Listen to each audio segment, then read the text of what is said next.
You are listening to Single Serves. My name is Arno Martire and I am your host. Single Serves is a podcast dealing with design, architecture, business, and city building in which I interview an expert on a specific subject matter. Together, we dive into that topic and challenge conventional thinking in a thought-provoking conversation. I sincerely hope that you will find these conversations as engaging as I did and learn a thing or two in the process. Don't forget to send us your comments, criticism, and praise. To do so, you can email us at hello@rvltr.studio or leave a comment online. You can also subscribe to the podcast on our website at rvltr.studio.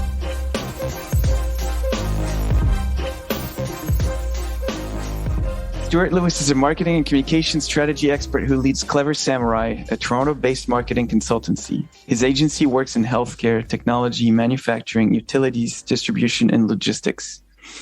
Employer branding, talent attraction, and retention programs have been central to the agency's work, developing successful campaigns for a range of corporate clients and industry sectors.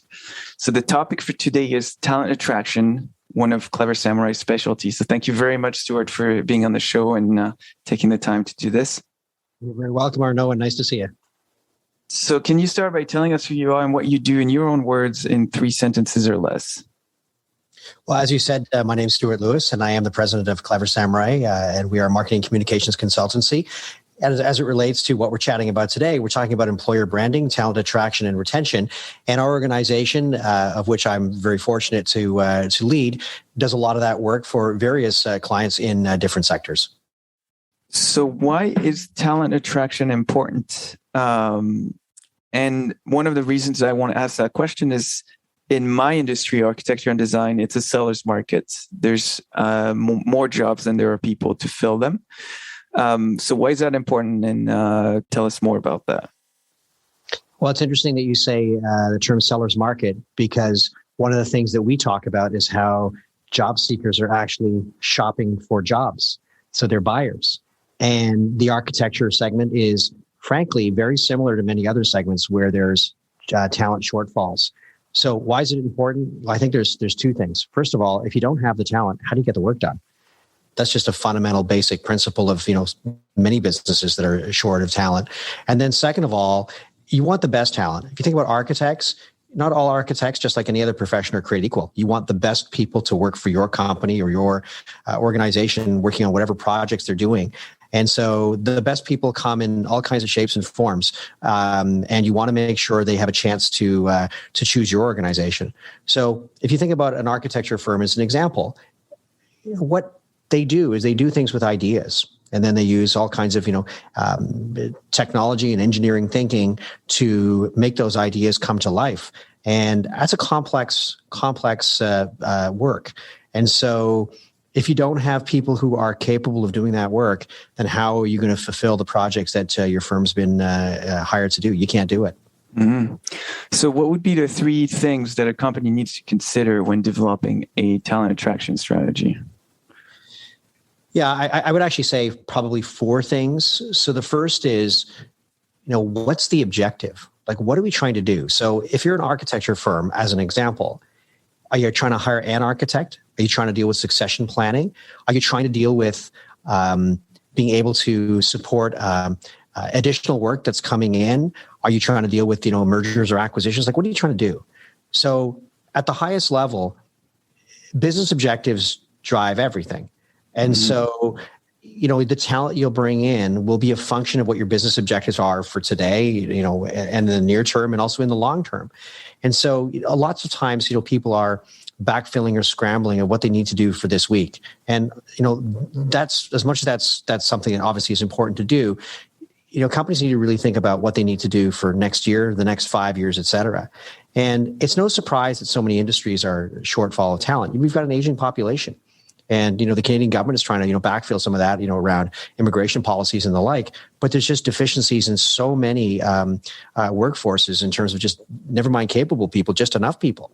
And so if you're a company that is trying to, get ahead, and there's just not enough workers to do what they need to do, then the second part of all of this is, what's the story you want to put out? So in our world, we refer to it as an employer value proposition.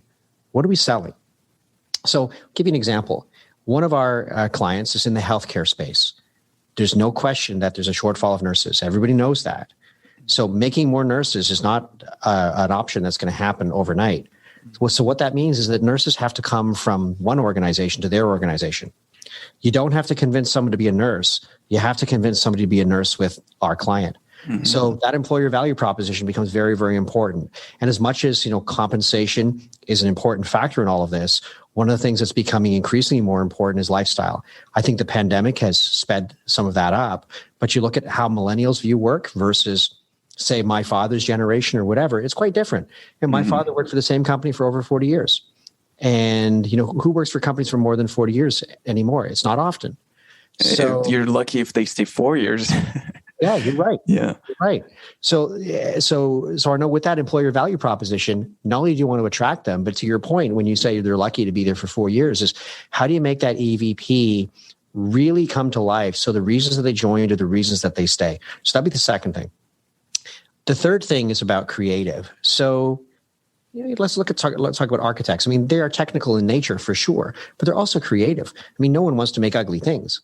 And so obviously there's the limits of budget and time and, technical parameters, but everybody wants to try and find a creative way to, solve whatever problem they're trying to solve.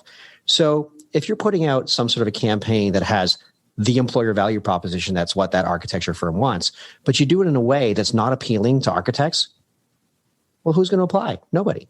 They're not going to do it. So if you're doing something that's interesting, then you're going to get their attention. And I think the fourth thing is the channels. So, for example, your podcast that we're talking on today, it's a channel that architects and others that are tangentially related to the space are listening to.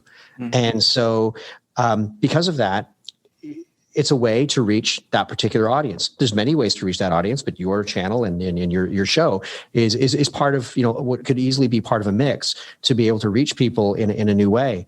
So it's interesting when I look at Indeed, and I don't know if you've done this, but what would you guess are the number of architecture related jobs that are just up for post on Indeed right now today in Toronto area alone? What would you guess be? 500? Over 3,000. Wow. I knew there were a lot of postings, but I didn't know it was that many. That's probably as many as there are firms in the city. It's insane. Yeah. So you got a retirement boom happening. Mm-hmm. So what that happens is that you have experience leaving, you have a talent vacuum. And so, you asked at the beginning, why is it important? Well, it's important because these firms are not going to be able to support, and I'm not talking about firms that necessarily, third party. It could be in-house architects, like whatever, right? Different scenarios for these jobs, or technologists and all the sort of, related fields. Mm-hmm. If you don't have the people to do the work, then how does the work get done? So what ends up happening is that in some cases, you end up having to settle for talent that may be not as good, because having talent that may be not as good is better than having no talent on your team at all.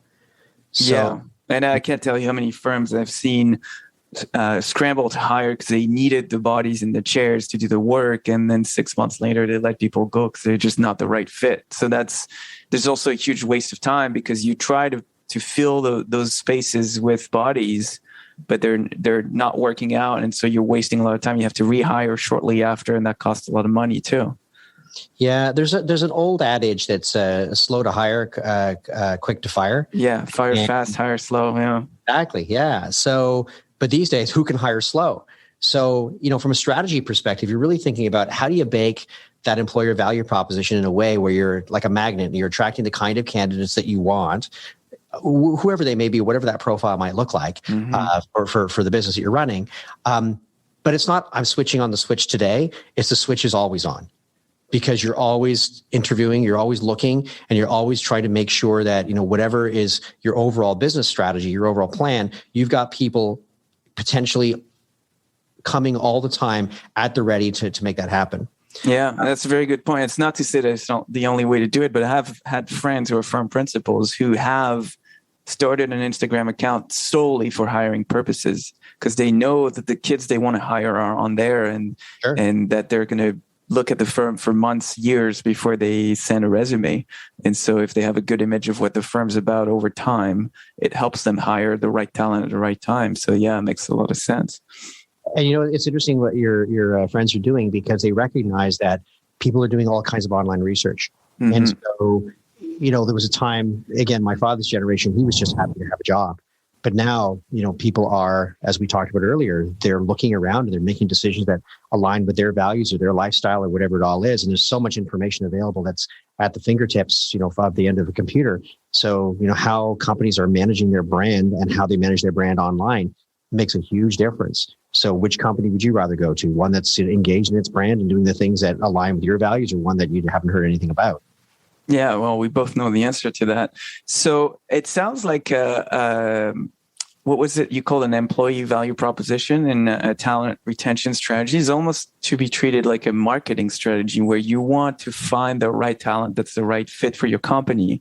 And so you have to go where they are. The same way if I were to help a client promote their latest project, I have to try and get it published to wherever the potential clients are. Is that correct? Absolutely. And I wish more people understood that. So one of the things that we talk about is this thing that, oftentimes people are doing is what we call it post and pray. I'm just going to post a job and pray something's going to happen. Yeah. And here it is. Well, post and pray, I'm not saying it can't work, but think about the example we used earlier, 3,000 some odd jobs for architects or technologists and the on Indeed. Good luck trying to find your job, at the top of the heap, and somebody, picking your job because they like your job better than whatever it is they're wading through. You could have the best opportunity in the world, but if it's buried, how are you going to find it? So it's as much as it's true that, candidates do go to job boards, candidates do all kinds of other things in their lives that have nothing to do with job boards.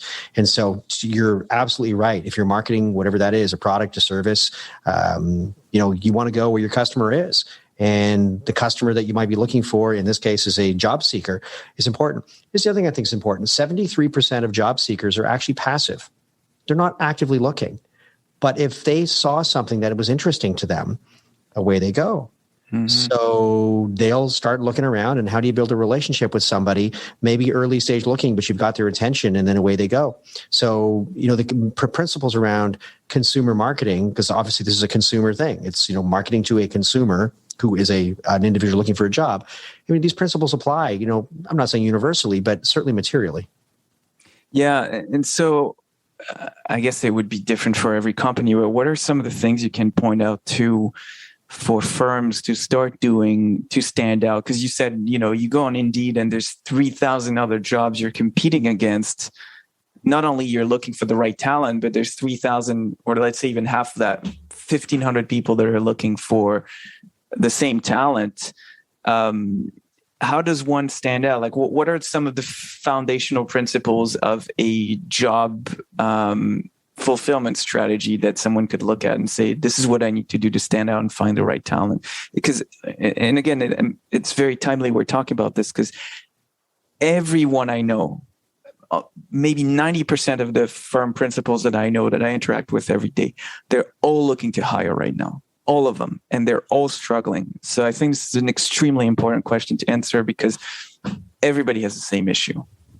So there's a lot to unpack in that, but I'll maybe comment on two things that are probably sort of pillars around all this. Mm-hmm. The first one is, what are we selling? So everybody who's an architect is already an architect. You don't have to convince them to be an architect. Mm-hmm. So you look at all these job postings and say, and you do this, and you do this, and you do this, and you do this. Yeah, I already know what that is. I'm an architect. I know what that is. You don't have to convince somebody to be an architect. You have to convince somebody to be an architect with you. Mm-hmm. So what is it about you and your company that's better, smarter, different, faster, stronger, whatever it is, that's going to appeal to that candidate? And I'm not talking about foosball tables and beer taps. I'm not saying those things. They're cool and all, but at the end of the day, people that are top quality talent, it's not they don't enjoy things like that, but what they want to do is they want to do real work. They want to do something that's meaningful. If you think about an architect, how many years did they go to school? How much money did they spend to do that? When did they start even thinking about it? They're probably playing with all kinds of toys and various things that had them interested when they were a child. So, you don't just fall into it as a job, likely. It's something that is a passion that you love. So if you are trying to attract people to come to your place of work, what kind of work are you offering them? And I don't mean how many hours. What kind of projects can they do? Can they do cool stuff? So here's an example. It's not about talent attraction, but it's kind of sort of the same kind of idea. One of our clients and they've been subsumed a couple of times over through acquisitions, and the client that acquired them is still a client of ours to this day. So we're really fortunate that they continue to trust us through these years. But the genesis of it was a company called Isonine. It's a spray foam company, and when you have spray foam, there's all kinds of benefits of spray foam. But one of the benefits from an architectural perspective, and it goes beyond, just the sort of the technical properties, is that spray foam can go around curves. Well, the number one competitor of spray foam is rigid board. Rigid board doesn't go around curves. Mm-hmm. So if you're an architect and you want to make a building that's got curves on it, and you want to make sure it's up to code and all the different properly things, insulated, yeah, you got it. Use spray foam. Now, what we wanted to do at the time was to have architects spec our guy's project.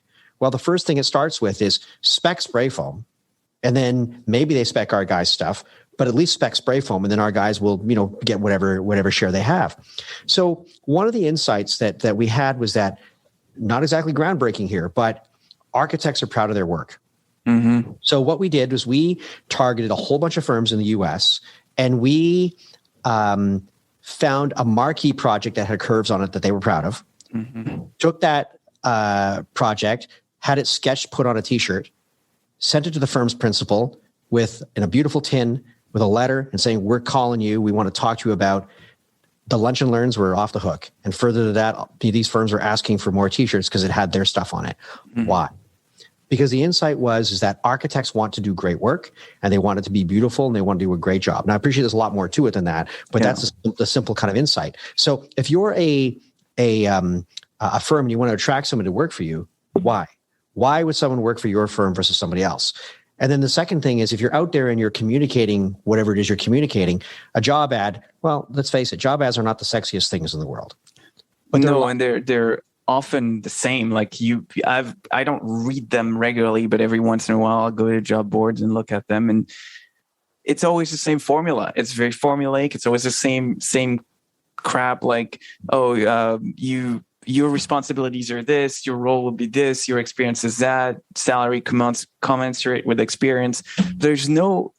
None of them are writing ads that stand out like that. Even something remotely funny. Like, I'm not saying be a stand-up comedian, but write something that, catches someone's attention. Why aren't copywriters writing ads? That would be. So, humor is obviously a great breakthrough device for sure. Mm-hmm. And one of the things, and I'll come back to something in a second. I'm going to pick up on what you're just saying, Arnaud. People often say to me, I love what that company did, but then I can't do that myself. And I'm like, why can't you? Mm-hmm. And when you show clients creative that's more breakthrough, often they're afraid of it. Because what would somebody think? Well, imagine somebody actually noticing you. That would actually be a good start. And so it's one of those things that there's a saying that somebody said to me once: everybody wants to go to heaven, but nobody wants to die. And so, with that, I love the creative somebody else is doing, but that's not for me. Really? So to your point, we're the great copywriters doing this kind of stuff. And when you were talking about the job ad, you said, and this experience and the this and that, you know what? Who cares? What's in it for the candidate? So employers are always thinking about me, and me.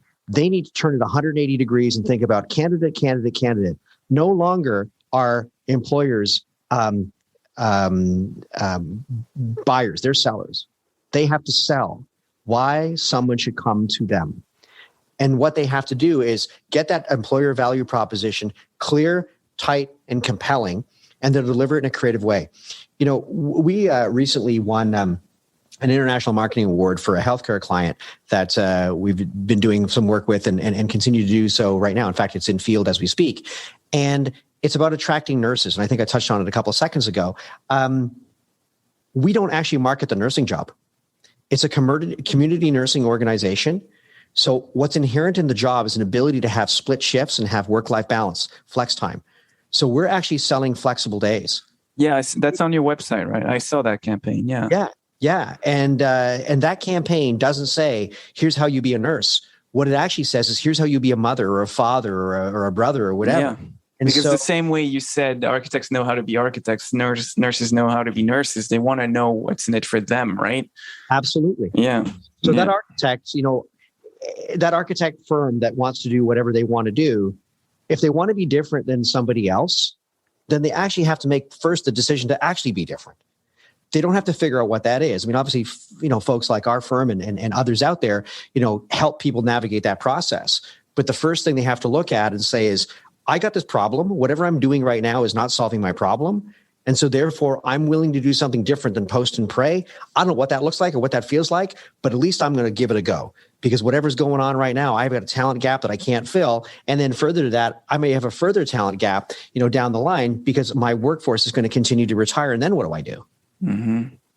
Do you have any idea why there, and maybe it exists, I haven't seen it, and I'm completely ignorant on the subject, but why isn't anyone out there offering firms to write job postings for them, like a copywriter who knows how to sell something, like someone who can write sales copy that actually works? Because in a market like we have today, you could charge a few $100 for excuse me, for a posting, and probably be very successful at it because no one else is doing it. Yeah, I mean, I think that as much as a job posting is important, it's a very small item. It's an important item, but it's a singular item as part of an overall strategy. So if you look at the commercialization of something like that, it's hard. I mean, to your point, someone could make money charging $300 or $400, but you got to sell an awful lot of those to make any money, right? Mm-hmm. So from a commercialization perspective, if you're looking at firms that have depth and breadth and capabilities, they're looking at being able to roll in and look at it end to end, because it really is an end to end scenario. So if you look at the job posting, the number of architects that are actually looking for jobs right now will likely be less than the number of architect jobs that are open. But all that said, that doesn't mean people aren't willing to move.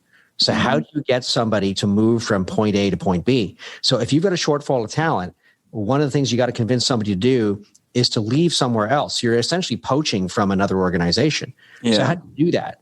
And if 73% of the job seekers are passive, they're not out looking on job boards for jobs at all. In fact, the bulk of people are not doing that. So how do you interrupt them in their day, wherever they may be doing whatever they're doing, and you can get to them? Mm-hmm. And then with that, this isn't a job posting. This is a story. And so what's the story that your organization needs to tell that is true? Because if it's not true, people are going to find a disconnect. And to your point earlier, they're going to leave and they're not going to like it. So that's not going to work. So you either fire them because they're not right, because you've made the wrong hire, or they're going to leave you because you misrepresented what you're about. And so how do you interrupt them in their journey and then get them to self-select and say, you know what, I'm kind of interested in that.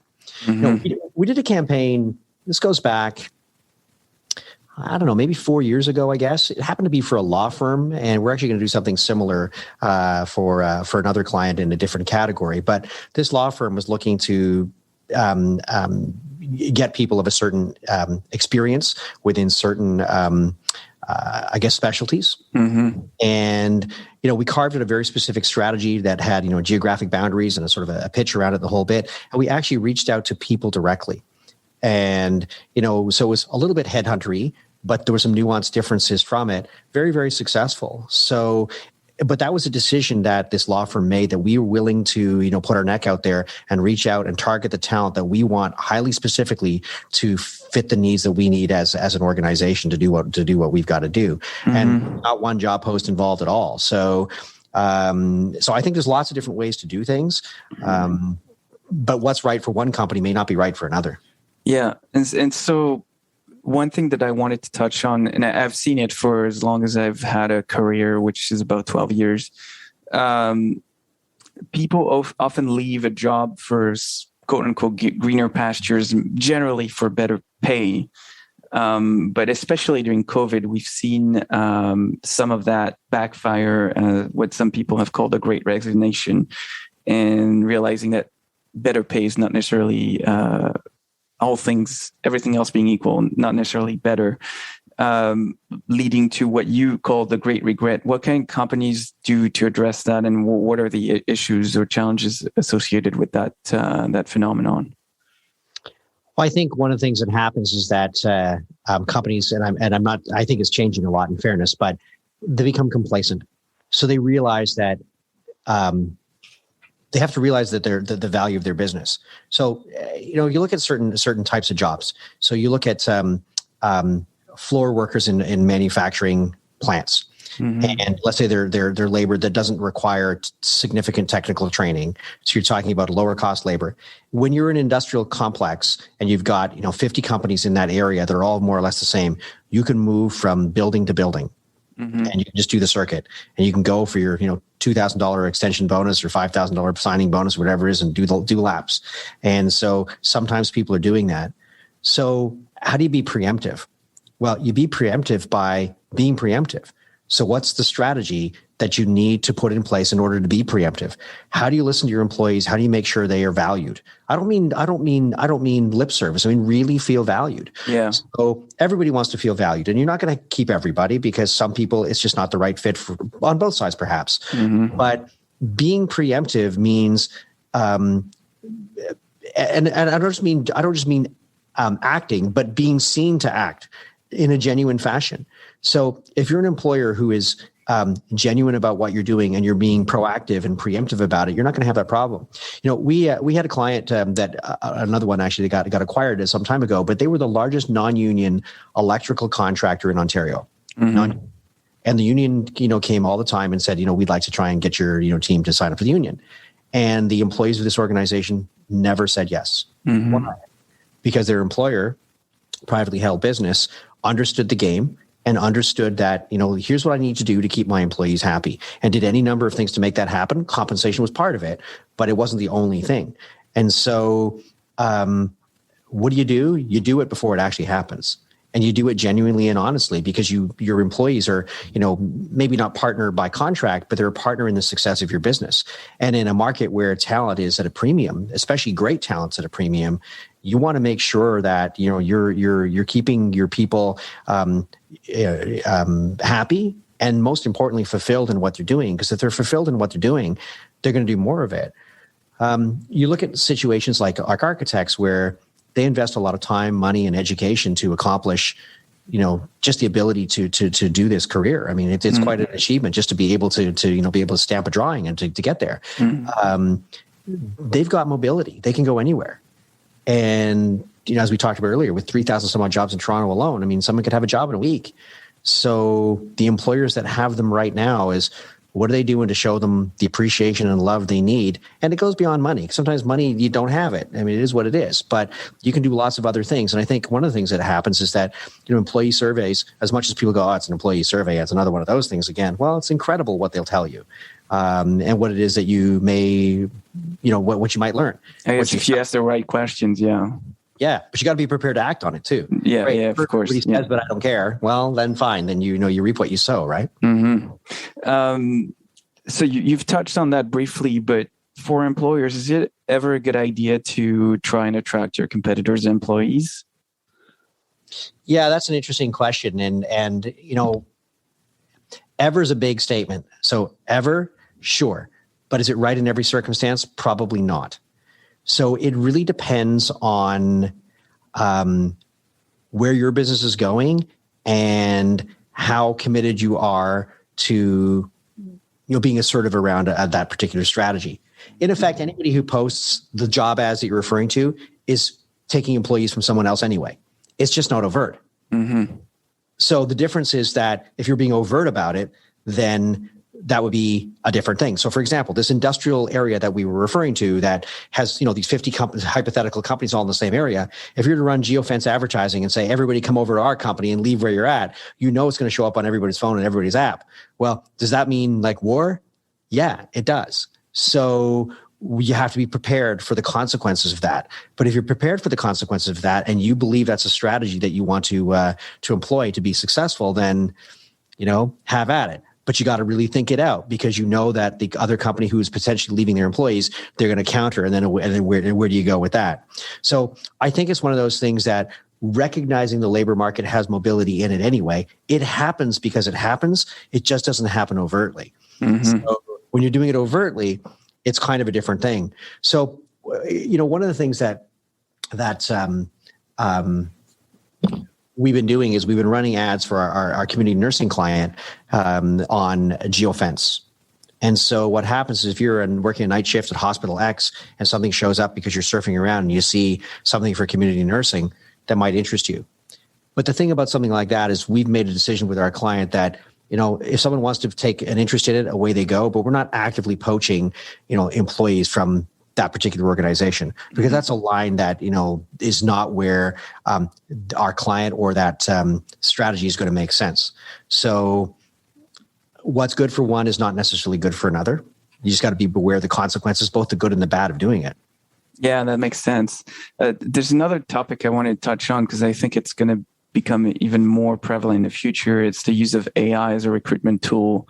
And from what I understand, I could be wrong, but a lot of job posting platforms are at least screening in the first rounds using AI.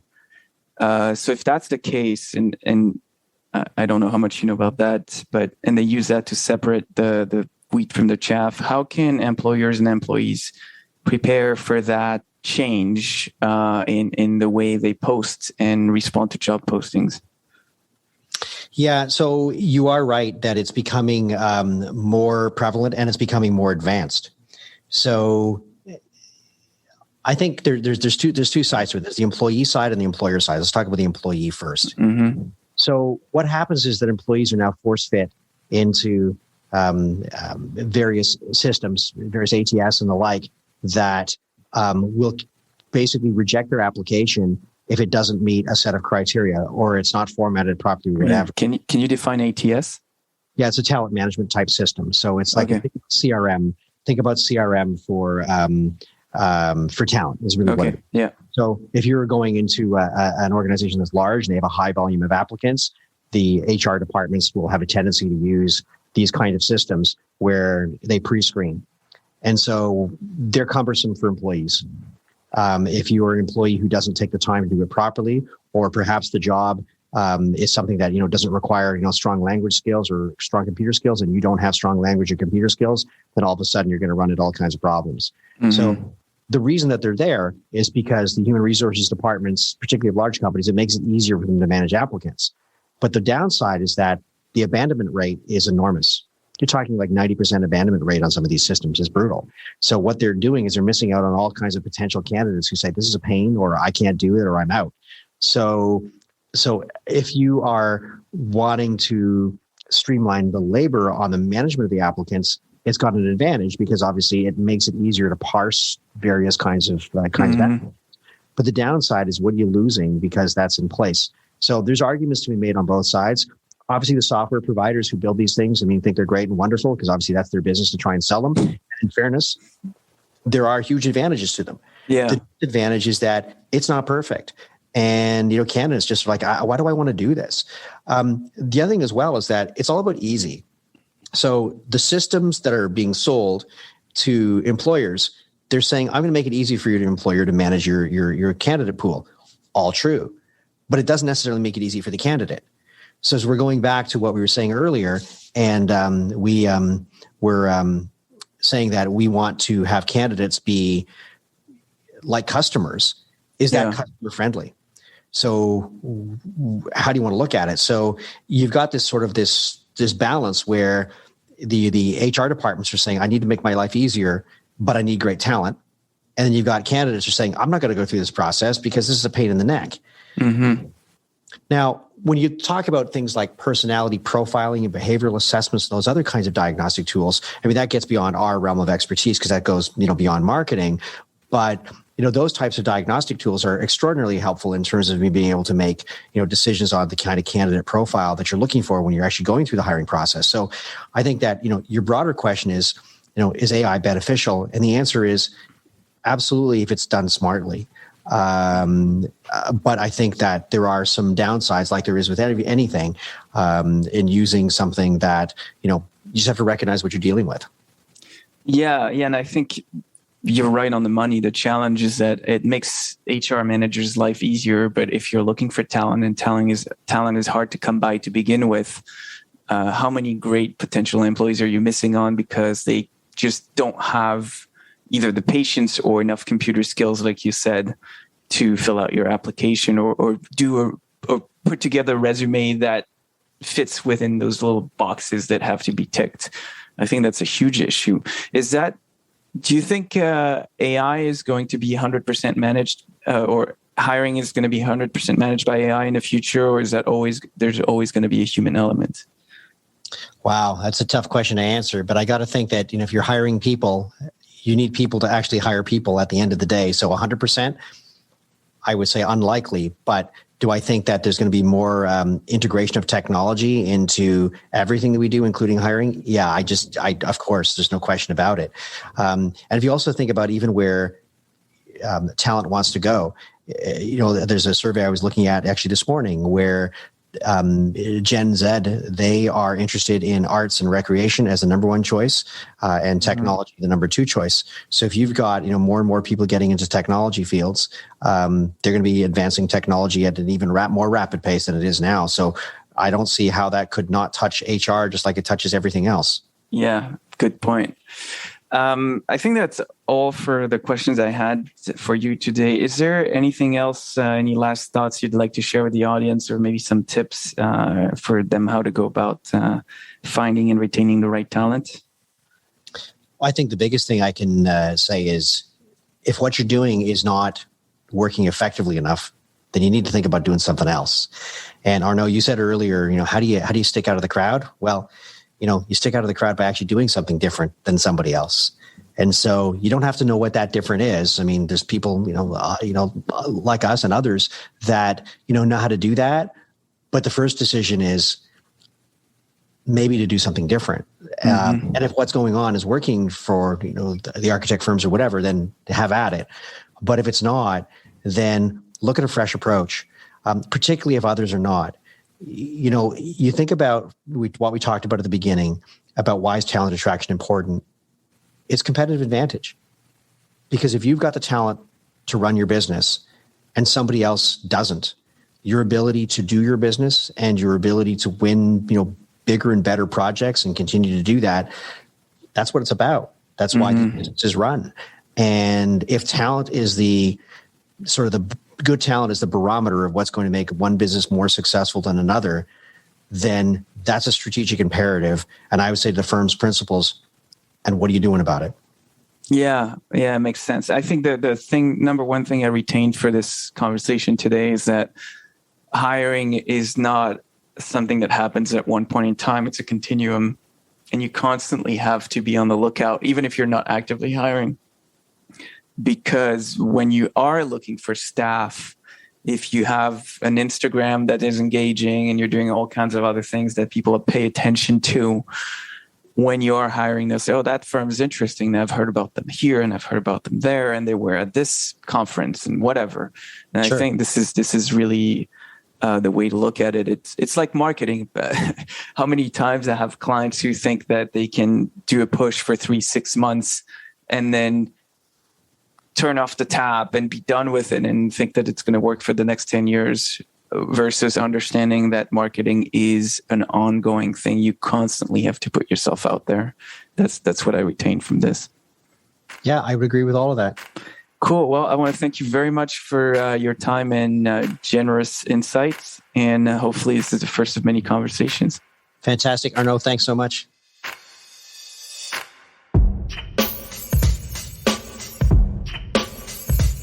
Hey, Arnaud here. I hope you've enjoyed this episode and that you'll come back for more. Please share with your friends and colleagues, and remember to subscribe on our website at rvltr.studio. Until next time, ciao.